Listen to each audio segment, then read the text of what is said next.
Hello, welcome to Brazilian Jiu Jitsu, an introduction for new students. We've had a short video explaining what Jiu Jitsu is that we like to show the new students, but this one's going to be a little bit more in depth, something to give you something to look forward to when you come in and train for the first time. You know, all the background information I think you need to have when you come into the academy, why you'd want to come into the academy, what to expect when you come in for your first class. And it's done in a little bit of a different format. I'm using PowerPoint on this one right here. I know a lot of people like coming in and taking notes and they find that useful. So great, I want to be able to help you out with that and um, give you the information you need. So let's start off then. My name is Alan Gumby Marques. Gumby is obviously a nickname. I'm your host, head instructor of Heroes Martial Arts. Little bit of a bio right here. I've been training for over 20 years. Started off as an original member of the Half Gracie team. And I co-founded onthemat.com in 1997. So it was actually not only like one of the first jiu-jitsu websites on the internet, we were also one of the first websites on the internet, and definitely one of the first ones we were actually putting up video way back in 1997, if you can believe that. Little QuickTime files that you would download, take you all night to download a couple of megabytes, and here we are doing this PowerPoint presentation. I'm also a third-degree black belt, certified by the IBJJF. The head instructor of Heroes Martial Arts in San Jose, and through the years, I've also been called the spokesperson for Jiu-Jitsu in America. I'm very flattered to hear that title, actually. I have a strong presence on the internet, have had for years. And essentially, I've fulfilled pretty much every role in Jiu-Jitsu, from student to instructor, competitor, of course, promoter, journalist, you name it. I've gone around the world and I've gotten to do that. And, my main focus is instruction right now. Okay. So what is Brazilian Jiu-Jitsu? I guess that's the most important question that we would have to ask. Well, Brazilian Jiu-Jitsu is a grappling-based martial art developed in Brazil over the last century as an evolution of Kodokan Judo from Japan. Over the last 90 years, Jiu-Jitsu has continued to be refined and enhanced for many different situations.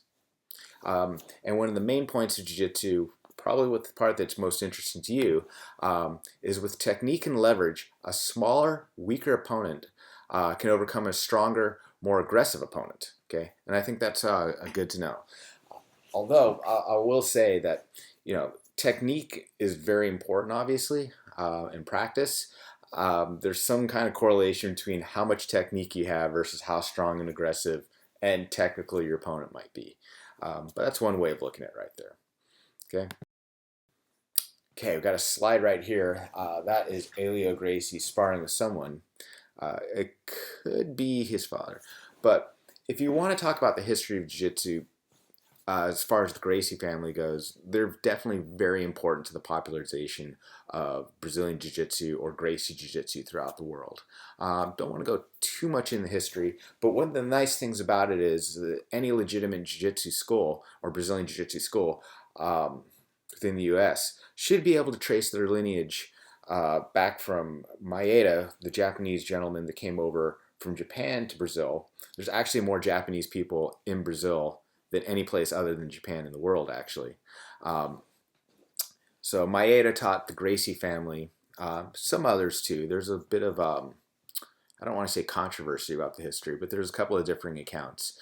But what's important to you is that Jiu-Jitsu today does have strong lineage, and we can trace this back over a couple of generations. Okay, and the majority of Jiu-Jitsu practitioners worldwide right now trace their lineage back through the Gracie family and essentially back to Maeda and then back to Japan right there. My personal lineage would come from, I'm a black belt under Half Gracie, who got his black belt from his father, Hobson Gracie, and Carlos Gracie Jr., who got their black belts from Carlos Gracie Sr., who is one of Maeda's black belts. But any instructor should be able to tell you, and any student for that matter, actually, because belt promotions are rare within Jiu-Jitsu, will be able to tell you exactly where they got the belt from and then trace their lineage back. Fun fact for you, did you know that the Ultimate Fighting Championship was originally created by Jorge Gracie in 1994 to showcase his family's brand of jiu-jitsu. If you remember back from then, it was basically the idea that you got a cage, you're going to throw a bunch of different styles in the cage, and you're going to see which one was the most effective. Well, Royce Gracie won 3 out of the first 4 ones. He really proved the effectiveness of jiu-jitsu, really proved the effectiveness of, if you wanted to know how to fight, you had to know how to fight on the ground. You had to know how to grapple. Your punching and kicking alone wasn't exactly realistic for a real fight. So the Ultimate Fighting Championship, the original purpose of the Ultimate Fighting Championship was basically an infomercial for jiu-jitsu and to prove the effectiveness. After that Ultimate Fighting Championship came up, jiu-jitsu exploded in popularity worldwide for quite some time, and it continues to grow to this point. Ironically enough, Jorge Gracie sold his stake in the Ultimate Fighting Championship after the first few shows. They had a lot of hardship for a long time until Zuffa wound up buying him. They sunk millions of dollars into the Ultimate Fighting Championships. They evolved the rules. There was a continuous evolution of the rules to make it more of a sport. Now it became mixed martial arts as opposed to different arts going in there. Now here we are, many years later, and it's a huge brand right now. And incorporates many martial arts. But the roots of it, the originations of the Ultimate Fighting Championship, was a vehicle to explain what jiu-jitsu is to the world. Okay. Now, what does jiu-jitsu mean for you? Like, the history, the lineage, you could be important to you. You may have aspirations for fighting in a cage. You might not. The majority of my students, I would say almost all of them, have no aspirations for professional fighting. So why would you want to train jiu-jitsu? Okay, what does that mean for you? Okay, and I see jiu-jitsu really as a way of solving a problem. Okay, so there's a physical aspect to this, and there's a mental aspect to it. But I enjoy the problem-solving aspect of that. It's one of the things that attracted to me about jiu-jitsu. So jiu-jitsu is a way of solving a problem when somebody physically confronts you. Okay. Now, for most of us, when we go ahead and train, that's a recreational thing. It's fun and games. It's a contest. It's a game. It's a battle. It's a sport. Okay. But we're having a good time when we go ahead and do that. Like we're not too worried about serious injury or bad intentions or anything like that. And I think that's the majority of students who will come in and train that way. There's also mixed martial arts, the aforementioned UFC. That's a sport too. Okay, everybody forgets that, but there are rules, there are regulations, there's things you can and can't do. There's a referee, there's an athletic commission, and jiu-jitsu is still a very important part of mixed martial arts today. So your mixed martial art athlete should know some level of jiu-jitsu in order to be successful. Or that problem could be self-defense. And in self-defense, I say that in a way that there are no rules in a street fight. Okay, like there's no referees or nobody protecting you other than your wits and yourself. Okay, but hopefully you never have to be in that self-defense situation. But regardless of which of those scenarios you're at, the essential problem is still the same. Somebody is physically confronting you. Okay, so the problem-solving approach, if I'm saying that I'm using jiu-jitsu, is going to be the same. Okay, it's the context that would make it jiu-jitsu more than anything else. Okay, more than anything else, it's my mindset and how I'm approaching this. Okay, and again, most of the time it's going to be recreational and sport, but it's not that huge of a leap from MMA and self-defense. Okay, so 3 things that I want you to remember. If you remember nothing else from this presentation, from all my babbling, from anything that I'm saying right now, I want you to remember these 3 things. Okay, 3 things that are going to be very critical for what you're doing in jiu-jitsu, okay, for that mindset. Okay. First thing is safety, position, and then finish. Repeat it with me again. Safety, position, finish. That's my mindset in whatever encounter I go, whenever I'm trying to solve this problem, somebody physically confronting me. That's the checklist. That's the first checklist, at least, that I'm going to run through my head. Okay, and as an instructor, I've come train with you. I'll tell you that everything that I'll teach will always boil down to that safety, position, finish. Okay, what do I mean by those? Well, first of all, safety. I could say it simply that safety is don't get finished. Okay, one of the things I like about Jiu-Jitsu is martial art. And Elio Gracie, one of the founders of Brazilian Jiu-Jitsu, one of the originators, one of the well, the most important people within Brazilian Jiu-Jitsu, had a saying that, as long as you're still in the fight, as long as you haven't surrendered, as long as you haven't been incapacitated, you always have a chance of coming back and winning that fight. And I really like that sentiment, okay? It makes jiu-jitsu a self-defense art first, okay? It's not one of these strike hard, strike first, strike fast type martial arts. It's like, no, as long as I'm still in the battle, as long as I still hang in there, I always have a chance to win. It's that kind of positivity that one of the things that really attracts me about jiu-jitsu. I think there's a life lesson here, but I don't like to hit people over the head with that type of stuff, okay? So don't get finished. That's your first thing. Don't get hurt, okay? Seems like the same thing as saying don't get finished. But when I say don't get hurt, I mean, like, when we're training, it's a long-term type thing, okay? There's ways of training, okay? This is an at-risk art. There's ways of training that are going to go ahead and get you more hurt or increase your chances of injury, okay? And I don't want anybody to get hurt, okay? I assume that we have an acceptable level of risk, okay? That there is the potential for injury no matter what we do this. I have to be honest about that.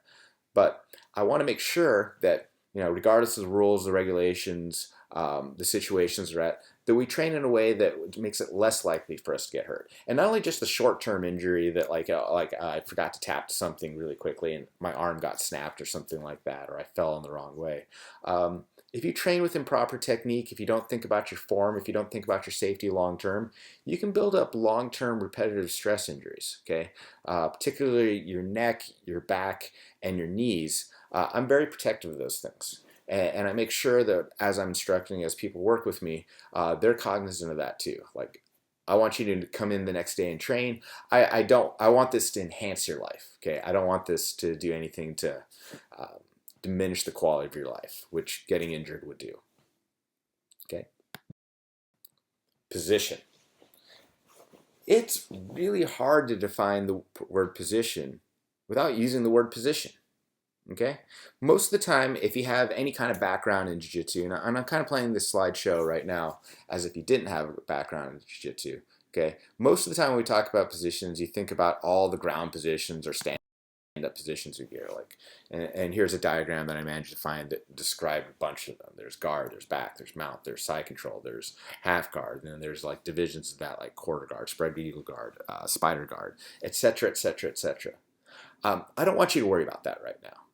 Okay, my job is to simplify things. What I'm going to tell you is that the better your position is, the better chance you have to keep yourself safe, and the better chance you have to finish.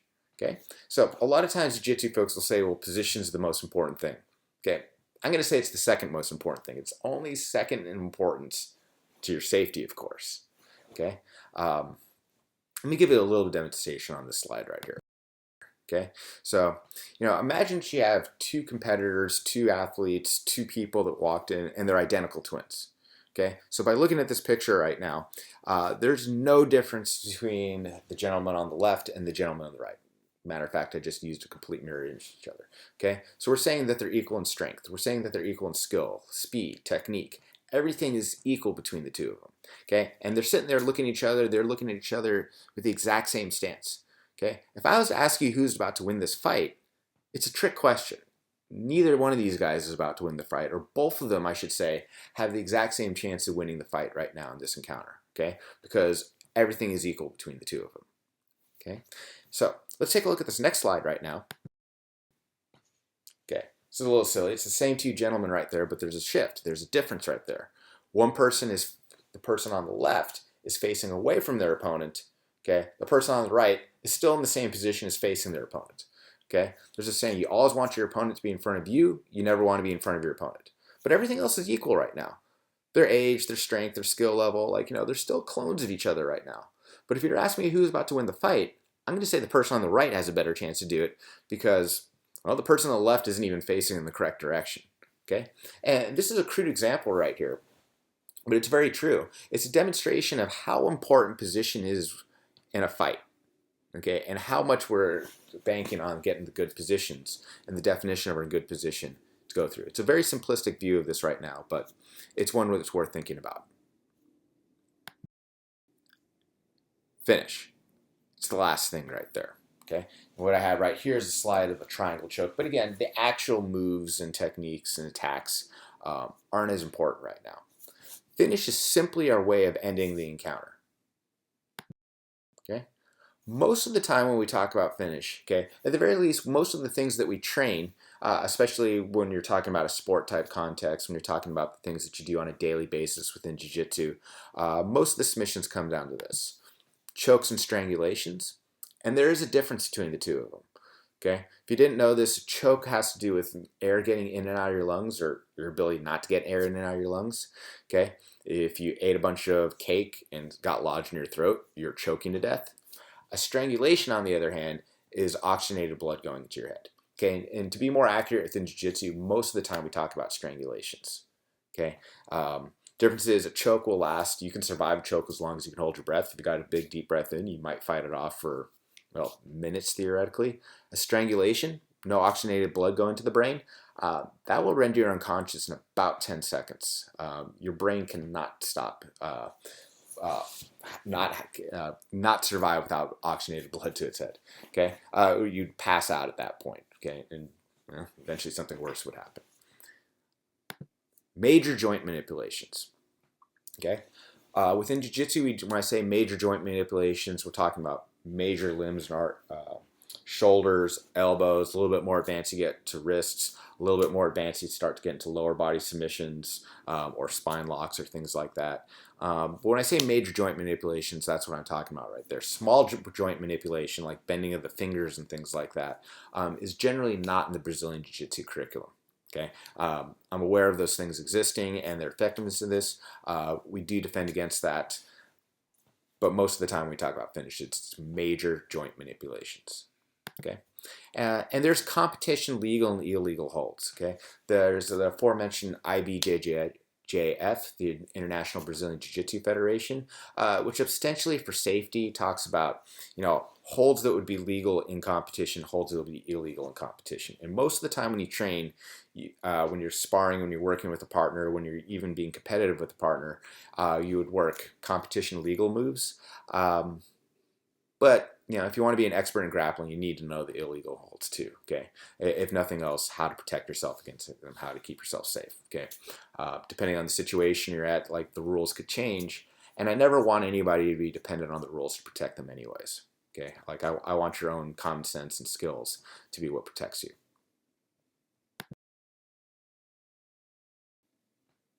Boom. Okay, there's two famous fighters going at it. I should point out when I say finish, and I'm very careful to use that word finish, it could also be a knockout. Okay, if you're to kick me or punch me in the face as these two guys are doing right there, and that knocks you out, that's a finish too. If we keep into the realm that jiu-jitsu should have applications within MMA and self-defense, you always have to be aware of that particular finish right there, that the ability to get knocked out or punched or hurt from that thing. It's not something that in my academy we train on a regular basis, but I feel strongly that we have to keep 1 foot in the real world, that we have to have some self-defense applications within this. Speaking of self-defense applications, sometimes if it's self-defense application right there, your best bet, your best finish is to get yourself out of that situation right there. I put this there, so sometimes I joke to my students that, Usain Bolt might be the best self-defense person alive because who's going to catch that guy? Okay. Sometimes that is your best option, is to run away from it. And I always want to emphasize that, I've been doing jiu-jitsu for 20 years right now. Like, I really don't want to find myself in a self-defense situation, and avoidance and getting out of it is really my first tactic. Okay. And if I can get out of there and if I could run, I'm not too proud about that. Okay. I will run if need be. Okay. But it is a finish that all is considered right there. Now, why would you want to train jiu-jitsu? Okay. Well, why do you want to train jiu-jitsu? I can't answer that question for you, but I do know that when people come in my door, when I talk to people, there's a couple of reasons almost all boils down to why people train jiu-jitsu. They could come in here for self-defense. Okay, that's a very valid thing. Even with that joke about like running away from the situation, yeah, that's self-defense right there. Like whatever gets you home. People come in to get in shape. Either they're bored with their regular exercise routine, or they feel in great shape, they want to go further. I have people that have come in that can't do one push-up, start off in their jiu-jitsu things, and I've had people that were in tremendous shape, um, running, weightlifting, or whatever, that come in. They get them at all time. They come in all types. They come in all ways right there. Um, but yeah, exercise and getting in shape is definitely a motivation for people who I train jiu-jitsu. Fun and recreation. Okay, it's an enjoyable activity. Okay, I love training jiu-jitsu. I love being on the mat. There's so many reasons why I like doing this. Um, you know, people will tell me like I'm not. Well, I was gonna say I get a little bit crabby when I'm not around the mat at times. Okay, like when I don't have that kind of outlet. And hopefully, if you're gonna do this, you find this fun. Okay, like this is something that enhances your life in some way. And there's a lot of reasons for that. Maybe I have a weird definition of fun, but I really love this. Okay, and there's a competition aspect to this too. Okay, on a daily basis, right there, like you're working with other people, there is that competition aspect. You're working against people sometimes. And it's a game. It's enjoyable. Some people find that as a way of their, you know, athletic competitive outlet right there. There are sports jiu-jitsu competitions if you happen to be interested in that. But that's one other thing that people would train jiu-jitsu. Okay. Let's talk a little bit about like self-defense right now. Okay, self-defense isn't necessarily just a scary person jumping out of the bushes. Okay, I got to be honest. I think a lot of martial arts studios will try to kind of sell you on the. Sometimes I kind of think of them as scare tactics. Um, I think that your ability to train in jiu-jitsu, your ability to have like self-awareness, your development of self-confidence makes you less likely to be a victim. Your ability to navigate your surroundings will help out. Your ability to be in stressful situations will help you navigate out of certain situations better. And the fact that you're in stressful situations to an extent, what a lot of people would consider stressful situations on a daily basis of training, will make it like, if God forbid something terrible happens, that you're able to keep a calmer head about yourself. Okay. So I kind of feel strongly about this. I can make this a different conversation about like the role of self-defense in the martial arts studio and how it's marketed and goes on today. I do think it's important, but like I'm not trying to scare anybody, and I'm not selling anybody on like fear or anything like that. Again, I'm big on common sense. I'm big on common sense.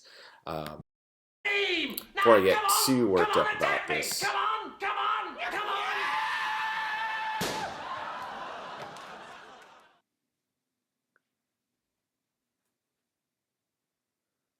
Yeah, I'm kind of a huge Monty Python fan. I've always loved that skit and like the absurdity sometimes of a self-defense mindset or the self-defense in martial arts. Although I do think it's important.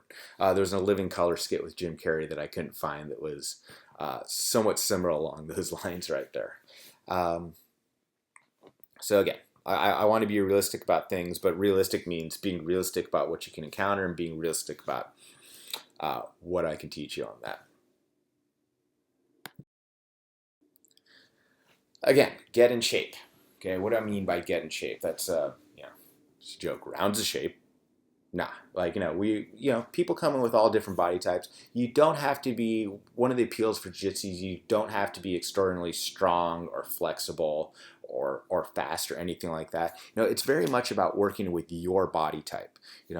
What works for you, how you can make the adjustments. That's part of like the learning the technique of jiu-jitsu, and it should be inspiring to be a better you. Okay. Having said all that, the better shape you're in, like the harder you work, the more fit you get, the more successful you'll be in jiu-jitsu. Okay, I only get you a couple of hours a week of instruction. The rest is up to you. The rest is what you're going to do with it. The rest is your habits off of the mat. But at any rate, like Brazilian Jiu-Jitsu specifically is very good about building up your core strength, which is a big buzzword. But Jiu-Jitsu is very specific about how it works out the core. There's the cardio, of course. Again, another big buzzword right there. But like training sparring, rolling against somebody that's in a competitive fashion, but a fun fashion for like minutes of time, that's a workout right there.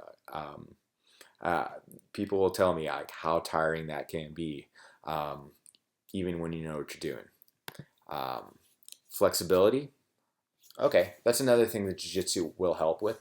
Again, I don't think you have to be extraordinarily flexible to be able to do this. And my nickname's Gumby. Um, but it will build up flexibility and movement, things like that. Okay, so like people definitely get in better shape with jiu-jitsu. Okay, your results might vary.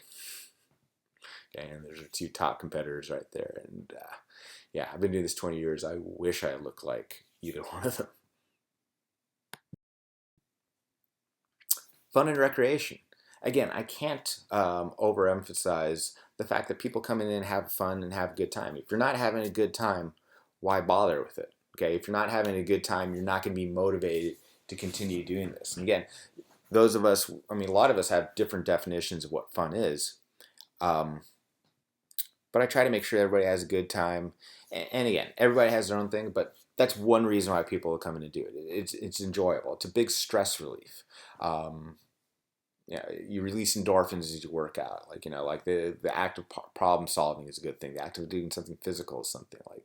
Uh, Best thing I say is you're gonna have to come in and try this out. Like you're gonna have to come in, roll around, and see what it is. Don't these guys look like they're having fun? There's two of my guys, Dante and Romy, right there, are definitely having a good time. Okay, I found this picture like just recently. It's like, yeah, I had to use this one. And there's a competition aspect to this too. This is a shot here from, I think this is the World Championships. This is one of the larger tournaments that happen. But there is a worldwide people come and uh, come together and compete. And again, there is some level of risk involved, but you've trained hard. You accept that risk. There's a lot of safeguards in place.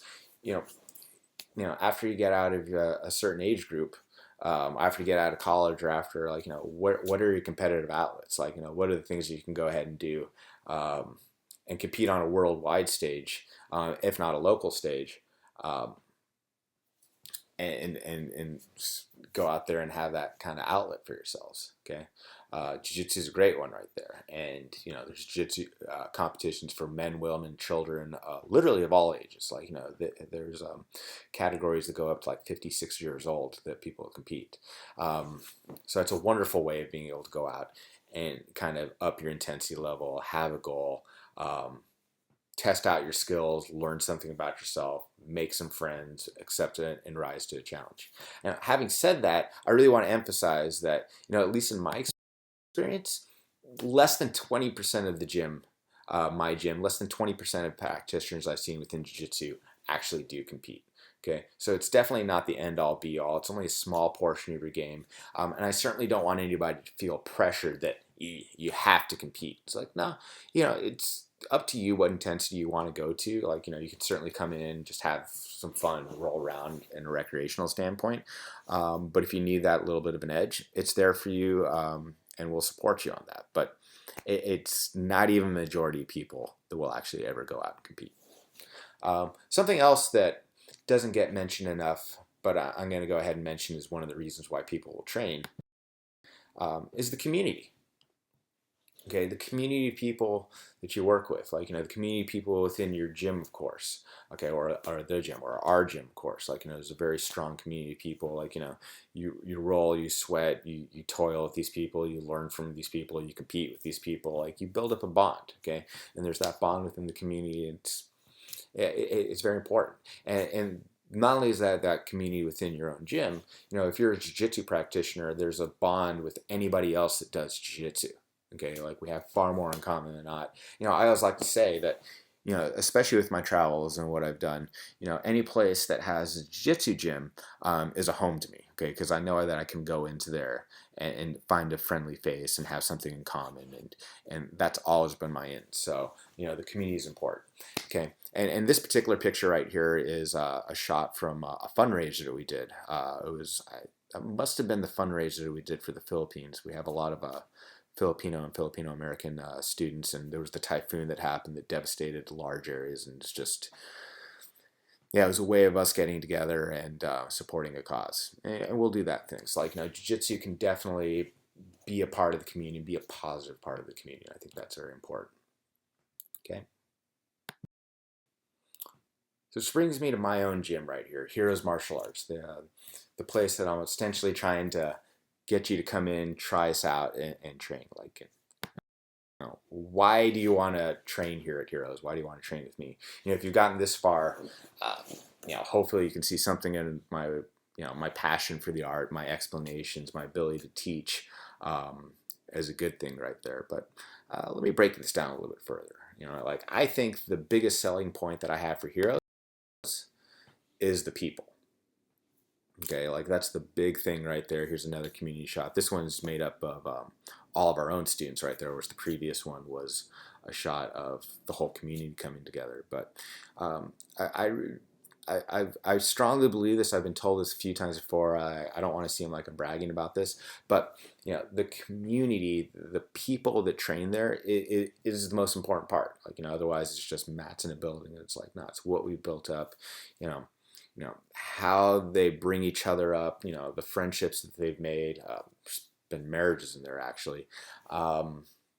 The just how they come up and how they react with each other on the mat and how they built up a community outside of the mat. And it's like I'm very proud of the team and the people that we put up.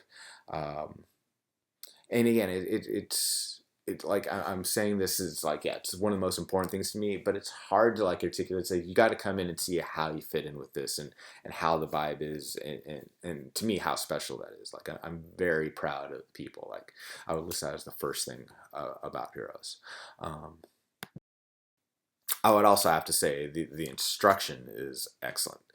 And again, this is me bragging a little bit, but I do think this is what attracts people there. Like I'm a strong believer in talking about like core concepts and fundamentals, and then eventually breaking it down, and breaking it down, and breaking it down, um, in a way that appeals to people of all levels. So like I think I'm very good at working with beginners, but not only have I've taken those beginners and I've taken some guys from beginning to very high levels within the game. Like I've promoted black belts. No, you can go on Yelp. You can talk to the people there. You can come in and see it for yourself. Um, how the instructions, not just from me, also like we have a dedicated team of instructors there, and our priority is you. Our priority is the gym. Our priority is getting everybody in there better. Yeah, so that's what I would have to say about the instruction. I think I'm a good instructor, and I work at my craft very diligently to be a better instructor each time. My focus is on you. Okay. Um, we're very well known for our structured fundamentals program. Okay. Um, so it goes hand in glove with being a good instructor, but there is a system in place right there. There's concepts that I'm trying to get through, and I do have stated goals doing that. Okay. So I have a very structured curriculum. And generally, the fundamental program comes in. I want you to understand the concepts. I want you to, if not train certain aspects of self-defense, be aware of it. But know the mentality, give you the opportunity to train and drill that. We go on a 4-month rotation for our fundamental classes, and even the advanced classes go on the same kind of rotation, just kind of working through the major positions and things that you encounter. I'm very much a concept first person. Okay, so like I like bullet points, hence the PowerPoint slides right there. I like driving things in. Um, I'm a guy that tries to give you the big picture first, like the high aerial view, um, but the details matter too. Okay, the details matter too, and the details matter in the sense that it will not only make you more effective in the techniques when you know the details, but sometimes the details might be slightly different based on your situation, based on your different body type, and I have the ability to. We all have the ability to, like uh, to help you out with that and build up that way. And uh, again, I think I'm a good instructor. I think that we have a lot of good instructors in there. I think we're developing good instructors. Okay, it's very important to me that as a new student, that when you come in, you're always paired off with somebody that has like experience that can help you out. And it's not just for your benefit there too. If that person can explain the technique to you, they know it better as well. So it's this reciprocal effect. It all kind of goes together. And there's a graduated intensity level of the training. Okay, so initially when people come in, it's very low intensity. You're dealing with somebody that's not really giving you resistance or is giving you certain proper resistance. But eventually, as you go through this to whatever level you want to, the intensity of the training will go up. The intensity of the sparring, like, those same guys that were helping you out and coaching you along, telling you like, oh, you should move this way as opposed to that way. There's going to come a time that they're going to be more competitive with you, that they're going to be less guiding you along by telling you what to do and showing you what you do because they're trying to do the same thing. Again, it's this kind of community effort and this communal thing that, once one person gets better, it makes everybody better. Okay, and it's through that graduated intensity all the way up into those sport type competitions. That's basically where our end cap is of the graduated intensity. That and there's those competitions be really intense if you let it get to there. Okay. Yeah, but the concept I go for that is cooperation and competition. Like, those two things will go hand in hand in helping you become a better jiu-jitsu practitioner. Like, if you work a technique, you know, you need cooperation. You need a good training partner. Like, there's no possible way to get better at this by yourself, or even if you had a dummy, or even if you just kind of memorize the moves. Like, you need somebody to work with, to give you feedback, to give you movement. That will cooperate with you. Okay, like, and that's where you'll start off getting the technique down. And there's a competitive aspect. Okay, you need to know if you can pull off this technique, not on somebody that's doing and helping you along with that. You got to pull off these same techniques on somebody that actually doesn't want you to do this, which is where the bulk of your training is going to come in. So cooperation and competition, like, you need both. Like, again, another thing that always attracted me to jiu-jitsu is opposed to, say, not to put down any other martial arts, there is no kata in jiu-jitsu. It's all like practical. Does it work? Does it not work? Okay, and if it doesn't work, it means you need to go back and work on our technique a little bit more. But there's always that test. Well, our tests are every day, essentially. Every day that you're on the mat, every day you're getting that chance to kind of try things out, see what works, what doesn't work, and then go back and improve. Like, I love that process. Like, it's a long process and it's a hard process. I won't lie to you about that. But again, I have a different definition of fun for most people. Okay. I want to talk about the facility too, and I'm just going to really briefly say that, we were also listed as one of the top 5 most beautiful academies in the world by some jiu-jitsu magazine. I can't remember which right now, but the spot we have in downtown San Jose is gorgeous. Okay, like, I have 2,700 square feet of mat space. It's well kept, it's well cleaned. Right in the heart of downtown, like, plenty to do right there. I think it's one of the best buildings in downtown San Jose, or all around. Like, you don't see brick buildings too often with skylights and huge, like, lofted roofs. And yeah, I can go on and on about how much I like this building. And okay, I should point out we also have a shower. Okay, which yeah, I can't believe. Well, makes it easier for you to come in, train, and then go off and be about the rest of your day without having to go home, because you're going to sweat a lot in this. And for students, we also have a weight equipment there. Okay, just small stuff right there. But if it comes to getting in shape, some people will get in shape for jiu-jitsu, and some people will get in shape for competition, which can be 2 separate things. But there are these things available for our students right there. Okay, our gym culture really kind of sets apart. Like, every place, every gym has its own culture right there. Yeah, some places might be a better fit than others for certain people, or how they run it. But like, we definitely have our own gym culture, and I can boil it down to these things. Our rules are based on common sense and common courtesy. If you happen to have both of those, we're going to get along just fine. Okay, there's nothing too tricky about it. I'm definitely not one of these bow to your sensei type guys. Common sense, common courtesy, that's what we're about. Okay. I also want to say that I have a statement of ethics on this. Okay. And I think it's important to be upfront right there. Again, like, certain martial arts schools yeah, I don't want to put anything down. Like I just want to, or anybody down. Like I just want to be upfront with how I feel it. Okay, and the statement of ethics, which I do have posted up on the website, is this: our first priority at Heroes Martial Arts is the school and the students. Our focus is to put forth students who will hopefully have the ability to accomplish more than us. We are right here ready to serve and look forward to supporting our team and take our responsibilities seriously. At the same time, we are also seeking to improve ourselves as well and look forward to continue to learn and to continue to test ourselves. Anyone with an open mind who is willing to try and is ready to work hard is welcome. We play no favorites within the gym, and we believe that everyone has something of value to contribute. While we have to make a living, we have also strived to uncouple the business side with the advancement of the martial arts as much as possible. We have a flat fee based on what the commitment the student is willing to put forth, monthly or yearly plans. And students' advancement beyond this is largely based on the amount of work that you put in. We do not charge extra for the competition team or the advanced classes. We don't charge for a secret menu class. We don't have belt testing fees. We strive to be realistic and honest about what we put forth. We do not want to fill any student with a sense of false hope or unrealistic expectations, but note that improvement will come through hard work and there's always an element of risk. We do not claim any expertise on anything we are not experts on. We do not pull rank on anyone outside of the academy. I'm a black belt, but I'm not going to use that to cut you in line with you. Okay. We believe in earned, not assumed respect, and we will treat you with respect on and off the mat as well. Everyone we encounter is to be treated with courtesy and respect, but we also stand ground for what we believe in. We also believe in contributing to the community at large, and when we can, and setting an example because it's the right thing to do first. Okay.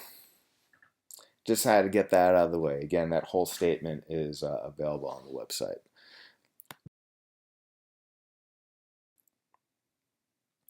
So what do you need to get started? I really hope that if you sat through this whole thing, you're going to come in and check us out. Okay. So we offer a 2-week free trial period. Okay. A 2-week free trial period is obviously a great marketing ploy. Okay. But there's no risk to either one of us. Okay.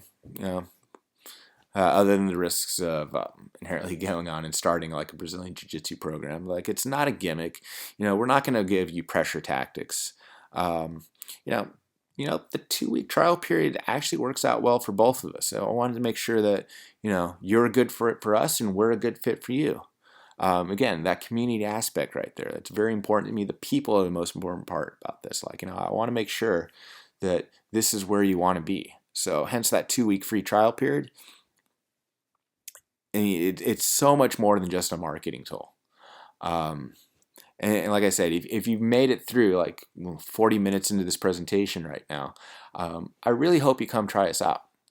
Okay.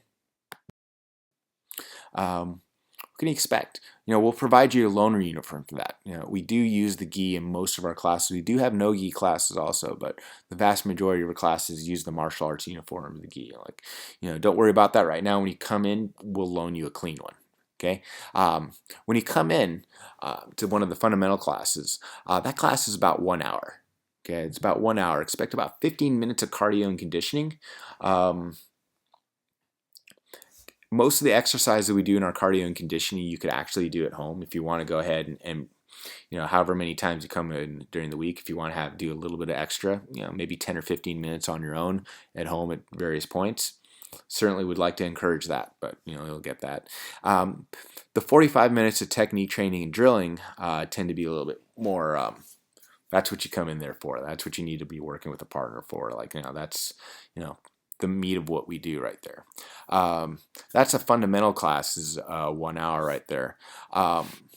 Classes stack on after that though. Essentially while the fundamental class is an hour, the intermediate class is an hour after that, and sparring is an hour after that. So a lot of students will come in, they'll spend multiple hours in there at a time. But as a brand new student, I'm going to give you the heads up that class is going to be about an hour long. Okay. What else you need to know? Well, come in, be prepared to have fun and work hard. Okay. Can't emphasize both of those enough right there. That's what we're really looking for. Be prepared to have fun and work hard. Okay. And again, if you've been sat through, you've been here with me for almost 45 minutes right now. I hope you found this presentation valuable to what Jiu-Jitsu is and why you'd like to train there, and why you'd like to train with me, and why I'd love to have you train with me. And I hope you take advantage of this and come in for our 2-week trial period. Um, as I'm recording this right now, it's questions. Well, if you have any questions, hopefully this presentation got through a lot of them. You can either contact us by phone, by email, by coming in. If you want to start up that 2-week trial period, check out the links that are pretty much all over the place. But you can check us out also at sign me up at heroesmartialarts.com, where we'll be happy to answer your questions directly. Our phone number is 408-288-8857. I'm assuming you found us on the web right there, so heroesmartialarts.com. I try to fill this up with useful information to you, okay? And I'm really looking forward and get to meet you. Thanks for your time and listening to us.